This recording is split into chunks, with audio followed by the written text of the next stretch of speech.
আপুনি নিশ্চয় জানে যে বিদেশ ভ্ৰমণৰ বাবে এটা অত্যন্ত প্ৰয়োজনীয় বস্তু হৈছে ভিছা। কিন্তু আপোনাক যদি মই কওঁ আমি ভাৰতীয় হিচাপে বিদেশলৈ যাবলৈ ভিছাৰ প্ৰয়োজনেই নাই। আছে, কিন্তু 57খন দেশত যাবলৈ 57খন কাণ্ট্ৰিত যাবলৈ আপোনাক নালাগে ভিছা। কি কি জানি লওক। Angola, Barbados, Bhutan, Bolivia, Cambodia, Indonesia, Jamaica, Jordan, Madagascar, Iran, Kazakhstan, Namibia, Qatar, Thailand, Sri Lanka, Maldives, Philippines, Myanmar, Ethiopia, Fiji, Nepal, Myanmar, Laos আৰু মালয়েছিয়াৰ লগতে কেইবাখনো দেশলৈ আপুনি যাব পাৰে বিনা ভিছা।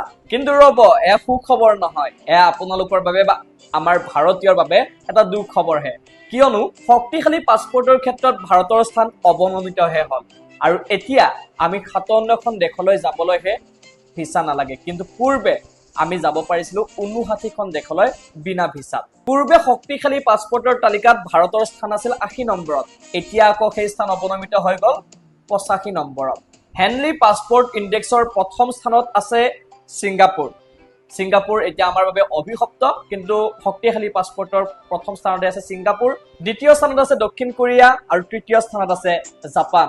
শুনক, ভাল খবৰ এটা আছে, জাপান যাবলৈ সেই বুলি চিন্তা কৰিব নালাগে। তৃতীয় স্থানত থাকিলেও জাপানত গৈ আপুনি 2 লাখ টকাৰ চাকৰি পাব পাৰে অসমীয়া হিচাপে। কেনেকৈ? ভিডিঅ' দিয়া আছে, চাই ল'ব উইথ হিৰক নামৰ ইউটিউব চেনেলটোত। শ্বৰ্টছত